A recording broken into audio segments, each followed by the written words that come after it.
आज हम स्टार्ट करने जा रहे हैं मॉडर्न पीरियोडिक टेबल के बारे में, ठीक है ना। मॉडर्न पीरियोडिक टेबल के बारे में लास्ट क्लास में डिस्कस किए थे मेंडलीफ के बारे में। मेंडलीफ ने क्या कहा, मेंडलीफ के क्या एडवांटेज हैं, मेंडलीफ के क्या डिसएडवांटेज हैं, डिस्कस कर चुके हैं। आज हम डिस्कस करेंगे मॉडर्न पीरियोडिक टेबल के बारे में डिस्कस करने जा रहे हैं। तो देखते हैं, जरा समझते हैं इसको। मॉडर्न पीरियोडिक टेबल, तो it was given the British chemist, ये याद रखना बस खाली। कौन बताया? मोजले, MOSELEY, मोजले ने बताया। बस आओ आगे। कब बताया ना पढ़ना। This discovery that atomic number is the most fundamental property, it is tabular form of modern periodic law according to which the physical and chemical property of element, यहां से स्टार्ट है। The physical and chemical property of the element are the periodic function of their atomic number. This table removed almost all the drawback of Mendeleev periodic table। ज्यादा कहानी यहीं से है। ऊपर खाली याद रखना भैया, मोजले साहब ने मॉडर्न पीरियोडिक टेबल को दिया है, ये याद रखना है। और फिर यहां समझना है कि जो फिजिकल, भौतिक और रासायनिक गुण हैं वो periodic function of their atomic number पर आधारित हैं। और जो जितने भी मेंडलीफ के ड्रॉबैक थे, मेंडलीफ के जो भी ड्रॉबैक थे, उसको मोजले ने अधिकतर खत्म कर दिया है। मॉडर्न वर्जन को, यानी इस मॉडर्न पीरियोडिक टेबल को हम long form of periodic table भी कहते हैं। Modern periodic table is also called, 4 option दिया रहेगा, non farm of periodic table भी कहा जाता है। Based on the electronic configuration element the most convenient and widely used, electronic configuration के आधार पर रखा गया है इन एलिमेंट्स को, और जो है इससे हमें पढ़ना समझना बड़ा आसान हो जाता है। ठीक है, पीरियोडिक टेबल के बारे में पढ़ना समझना आसान हो जाता है। थोड़ा समझते हैं इसको हम भैया। तो मॉडर्न पीरियोडिक टेबल, मॉडर्न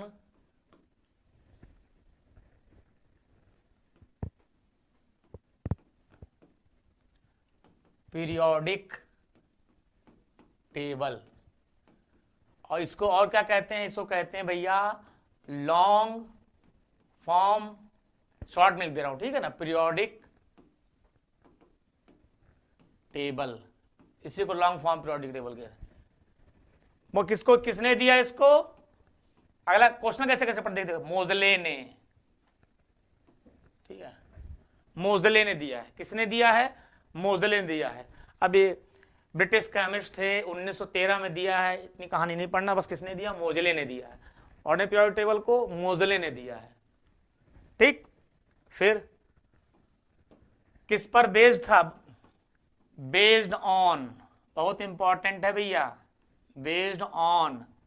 तो बेस्ड ऑन, ये इकलौते थे जो आधारित थे एटॉमिक नंबर पर। पूरा लिख देता हूं, number. Modern periodic table, long form of periodic table, मोजले ने दिया है। किस पर आधारित था? एटॉमिक नंबर पे आधारित था। किस पर आधारित है? एटॉमिक नंबर पर बेस्ड था, बेस्ड ऑन एटॉमिक नंबर। क्या कहा, क्या बताया भाई मोजले साहब ने? अगला क्वेश्चन, तो मोजले ने बताया the physical and chemical property of element is based on increasing order of their atomic number. The physical and chemical property of element is based on increasing order of their atomic number, यानी कि भौतिक और रासायनिक गुण उसके बढ़ते हुए परमाणु क्रमांक पर आधारित रहेगा। 4 ऑप्शन दिया रहेगा, कौन सी बात स्टेटमेंट सही हो आपको बताना होगा। तो ये हो गया। मॉडर्न पीरियोडिक टेबल को लॉन्ग फॉर्म पीरियोडिक टेबल भी कहा जाता है। मोजले ने दिया है, बेस्ड ऑन एटॉमिक नंबर पर आधारित है। इससे पहले जो इससे पहले डवर्नायर ने बताया एटॉमिक मास पर आधारित था। न्यूलैंड ने बताया, वो भी एटॉमिक मास पर आधारित था। जो है आपका मेंडलीफ ने बताया, वो भी एटॉमिक मास पर। सिर्फ और सिर्फ ये जो मोजले का पीरियोडिक टेबल है, ये जो है आपका एटॉमिक नंबर पर आधारित है, परमाणु क्रमांक पर आधारित है, ठीक है ना। ये क्या बात बताई, हमने बता दिया। अब बात करते हैं characteristics of long form of periodic table, इसके गुण। तो भैया चाहे कैरेक्टरिस्टिक्स वर्ड आ जाए या फिर आपका कह सकते हैं जो है क्या क्या गुण इसके पूछे गए तो बताना, कैरेक्टरिस्टिक हो गया क्या क्या, ठीक है। तो अभी मैं इसके जब मेंटली बताया तो ही ये सब बातें बताया हूं। The horizontal rows are called period and the vertical column are called group. तो इन्होंने भी एलिमेंट को ग्रुप और पीरियड में डिवाइड किया। उस समय ग्रुप थे आपके 8, पीरियड थे 6, वर्तमान में ग्रुप हैं 18 ग्रुप, GROUP ग्रुप, और पीरियड आपके हैं कितने, 7 पीरियड है वर्तमान में, ठीक है। तो यार हॉरिजॉन्टल रोज याद रखना, हॉरिजॉन्टल रोज को हम पीरियड कहेंगे, वर्टिकल कॉलम को ग्रुप कहेंगे। भैया हॉरिजॉन्टल रोज को पीरियड कहना, ग्रुप मत बोल देना, ध्यान रखना इस चीज को, दिमाग फीड कर लो। The groups are numbered from 1 to 18 and the periods all together 7 period. वो जो बता रहा हूं वही बता रहे हैं, ठीक। Elements having similar outer electronic configuration in their atoms are arranged in the vertical columns groups of families that y elements of group possess similar chemical properties. So similar outer electronic configuration, atoms are arranged in vertical columns vertical columns group और families। तो वही है कि अगर valency के electronic configuration कर रहे हैं, वैलेंसी 1 है तो फर्स्ट ग्रुप में, वैलेंसी 2 है तो सेकंड ग्रुप में, इस तरह से उसको रखा जा रहा है। थर्ड है, वैलेंसी 3 है तो थर्ड ग्रुप में रखा जा रहा है। तो अकॉर्डिंग टू वैलेंसी इनको अपने अपने ग्रुप में रखा जा रहा है, और उन ग्रुप की जब फर्स्ट ग्रुप में रखा गया तो जनरली उनकी प्रॉपर्टी आपस में मैच कर रही है, भौतिक और रासायनिक गुण आपस में मिल रहे हैं। ये उन्होंने इसमें बताया है, ठीक है ना। क्या क्या बातें बताई उन्होंने बता दिया आपको। अब आ जाते हैं द फर्स्ट पीरियड कंटेन, थोड़ा सा देख लीजिए, बहुत अच्छा है ये कि फर्स्ट पीरियड जो है, क्वेश्चन पूछा गया है कि फर्स्ट पीरियड में कितने, तो सबसे कौन से एलिमेंट में, यानी सबसे पूछ सकते हैं आपसे, क्वेश्चन पूछा गया है कि फर्स्ट पीरियड में कितने एलिमेंट हैं, या मिनिमम कौन से पीरियड में है। तो फर्स्ट पीरियड में सबसे कम एलिमेंट 2 एलिमेंट हैं। कौन कौन से पूछ सकता है, नाम याद रखना, हाइड्रोजन होता है और हीलियम। फिर सेकंड में subsequent periods of consider 8, 18 and 32 elements respectively, and 7th period is incomplete। तो आपका फर्स्ट में है सेकंड में जो होगा, सेकंड जो आपका पीरियड होगा उसमें 8 फिर 18 फिर 32 एलिमेंट्स। तो आपका पीरियड की बात करते हो तो first period, second, third, fourth, fifth और सिक्स्थ, ठीक है। और फिर आपका हो जाएगा 7th पीरियड। तो 7 पीरियड है जिसमें एलिमेंट, इसमें 2 एलिमेंट, इसमें 8 फिर 8, थर्ड में 8, चौथे में 18 फिर 32। फिर पूछा जाता है कौन सा 7th पीरियड इज कंप्लीट, कौन सा पीरियड जो इनकम्प्लीट हो। 7th पीरियड क्या है, वो इनकम्प्लीट है। 7th पीरियड जो आपका वो क्या है, वो इनकम्प्लीट। तो आपको याद रखना हुआ तो किस पीरियड में कितने एलिमेंट होते हैं याद रख लीजिएगा इसमें। जैसे हम थर्ड पीरियड में, तो थर्ड पीरियड भैया 8, फोर्थ में तो 18, ये आपको याद रखना होगा, ठीक है ना। In this form, the periodic table 14 elements of both 6 and 7 periods, lanthanide and actinides, respectively, are placed in a separate at the bottom. 14 element of both 6 and 7 period, 6th और 7th period के दोनों के lanthanide और actinide जो है, actinide series जो है, are placed, उसको periodic table से बाहर रखा गया है, ठीक है, बॉटम में रखा गया है, और उसका नाम दे दिया क्या, एफ ब्लॉक दे दिया गया है, ठीक है ना। तो ये इसके फीचर्स की बात की गई थी। The number of valence electronics in element in increasing form of 1 to 8 on moving from left to right period. तो वो इंक्रीजिंग, और जो 8 से 1 to 8 तक जाएंगे, लेफ्ट टू राइट पे जब जाएंगे तो उसकी वैलेंसी क्या करेगी, इंक्रीज करेगी। ये बात यहाँ पे बताई गई है। The element is periodic table having consecutive atomic number, atomic element को एटॉमिक नंबर के आधार पर इसको increasing order of atomic number रखा गया है। The valency of elements increase from 1 to 4 and then decrease to 0 on moving from left to right in a period with respect to hydrogen. Element की valency, element जो valency increase करेगी 1 to 4 तक increase करेगी, then decrease to 0 on moving left to right in the period with respect to hydrogen के respect में। अगर हम 1 से 4 तक क्या करेगा, इंक्रीज करेगा, उसके बाद फिर डिक्रीज करने लगेगा जब हम लेफ्ट टू राइट जाएंगे पीरियड में, ठीक है ना।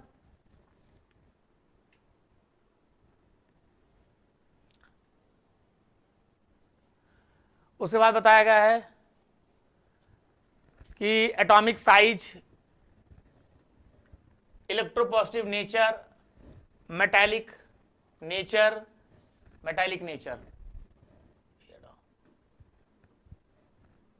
ठीक है, reducing nature of elements and basic nature of oxides और decrease from left to right in a period.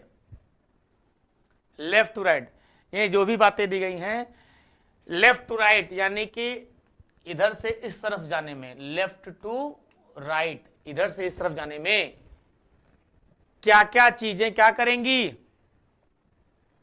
Decrease कर रहेंगी, क्या क्या चीजें घटेंगी। अब इसको हम लोग पढ़ेंगे और अच्छे से डिटेल में, लेकिन अभी याद रखना है एटॉमिक साइज अब होता क्या है, ये तो पढ़ेंगे हम लोग, लेकिन अभी याद रखना atomic size, atomic radius, electropositive property, metallic character, non metallic character, reducing nature, ठीक, of element, reducing nature of element and basic nature of oxide.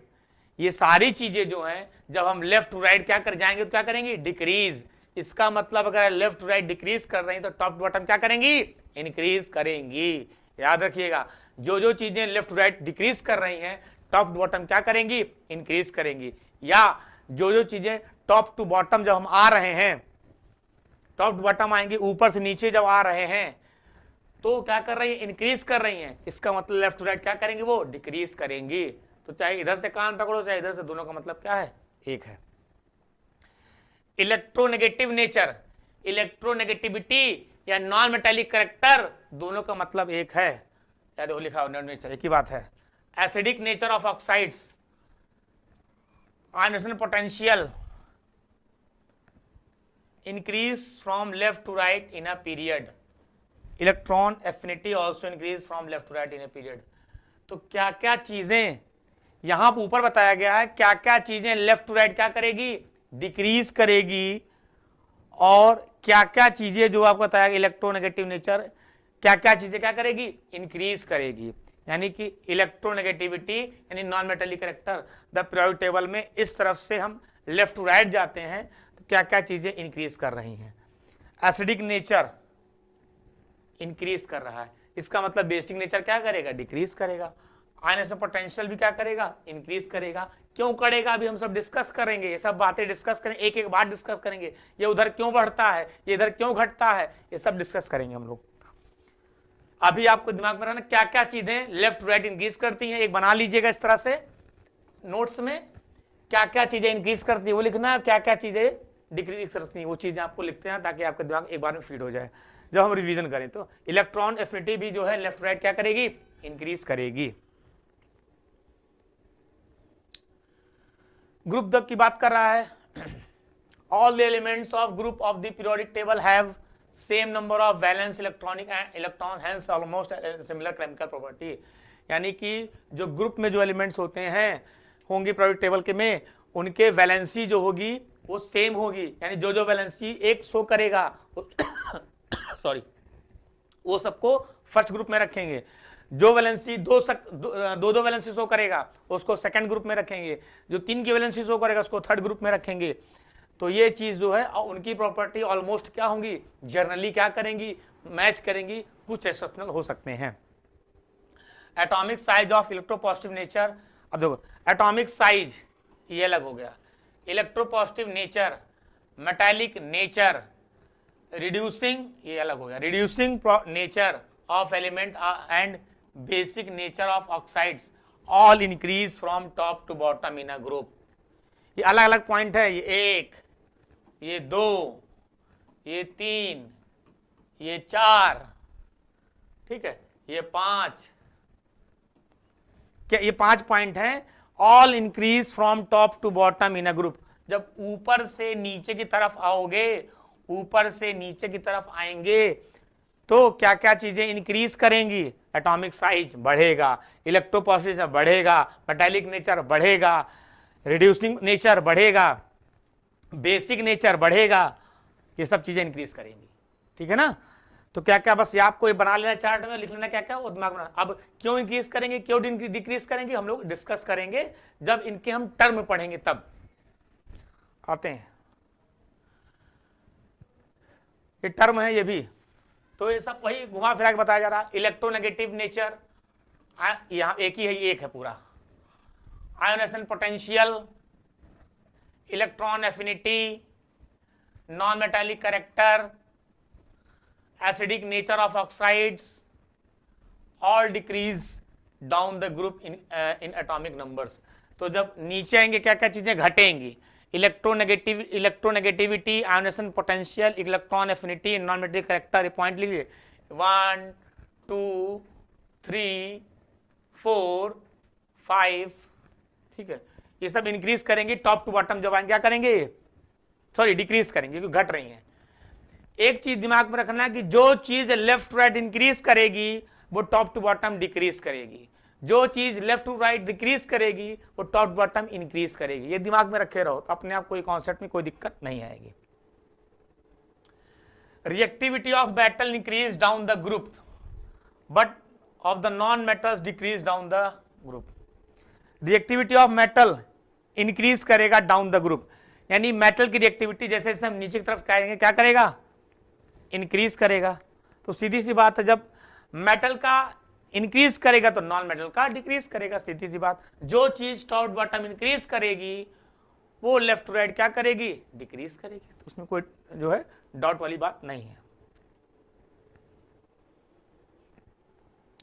तो इस क्लास में अभी हमने यही समझने की कोशिश की है, या जो हमारा पूरा ये रहा है कि चारों साइंटिस्ट उनके बारे में उन्होंने, अभी जो हमारा वीडियो है उसमें हमने डिस्कस यही किया है कि चारों साइंटिस्टों ने क्या कहा है, किसके क्या एडवांटेज हैं, किसके क्या डिसएडवांटेज हैं, क्या क्या बातें उन्होंने बताई हैं, क्या क्या उनके लिमिटेशंस हैं, ये हमने डिस्कस किया है। ठीक है, अगली क्लास जो होगी हम सिर्फ और सिर्फ पीरियोडिक टेबल का जो चार्ट होता है उसके समझने की कोशिश करेंगे, उसके यूजेस को समझने की कोशिश करेंगे, क्या क्या एलिमेंट है उनके बारे में, कौन एस ब्लॉक में आता है, कौन पी ब्लॉक में आता है, कौन डी ब्लॉक में है, कौन एफ ब्लॉक में है, उनको अलग अलग क्यों रखा गया है, उन एलिमेंट के क्या इस्तेमाल हैं, ये सब चीजें हम डिस्कस करेंगे पीरियोडिक टेबल में। तो पीरियोडिक टेबल का चार्ट आप पढ़ के आइएगा ताकि कमेंट्स में हम कुछ क्वेश्चन पूछें तो आप उसके जवाब दे पाएं, ठीक है ना। तो बाकी इस वीडियो के रिलेटेड जो भी है आप इस पे कमेंट्स करिए, इसमें कुछ और आपको पूछना है तो उससे भी कमेंट करिए, उससे रिलेटेड भी हम वीडियो बनाएंगे और आपको कोशिश करेंगे कि सारी चीजें आपको समझ में आए। तो जय हिंद क्लास आज के लिए।